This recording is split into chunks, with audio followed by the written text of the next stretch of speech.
Video games are corrupting young kids' minds, or at least that's what's commonly misunderstood in today's society.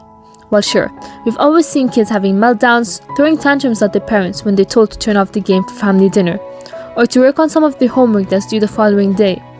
But according to Dr. Michael Milham, Vice President of Research in the Child Mind Institute within New York City,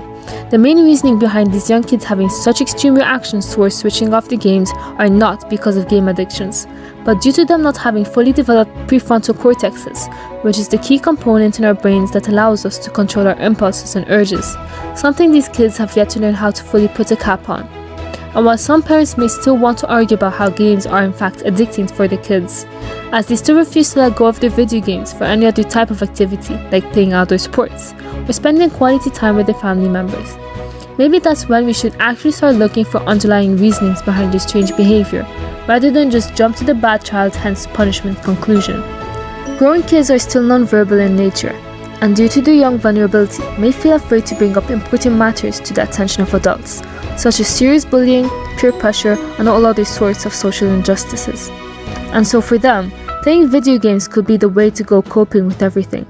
whether it's exploring new lands with the help of lovely game characters perceived as honest friends, or accomplishing in-game quests to quench the thirst of gaining their own authority over their taking game choices.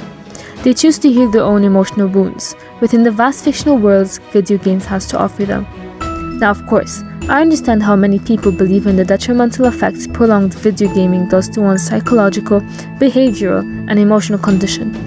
And while we may have finished checking out both the behavioral and emotional aspects of this argument, the psychological one still stands to be cleared. There are various types of video game genres kids could choose to play and indulge in, from the thrilling nature of adventure and action games such as the famously renowned Genshin Impact, all the way to the hard-processed puzzle and strategy games like the cleverly played Clash of Clans. Scientists at the University of Vermont, Burlington analyzed data obtained from over 2,000 kids, separating them into two groups of kids who didn't play video games at all, and those kids who played for about 3 hours a day or more. Whereupon further inspecting their ability to control impulsive behavior, memorizing information, and their brain activity while performing tasks, research has shown that those who played video games were much faster and more accurate on cognitive tasks than those who didn't play. They also observed differences in brain activity between the two groups, where functional MRI brain imaging analysis found that children who played video games for 3 or more hours a day showed higher brain activity in regions of the brain associated with attention and memory than those who never played at all.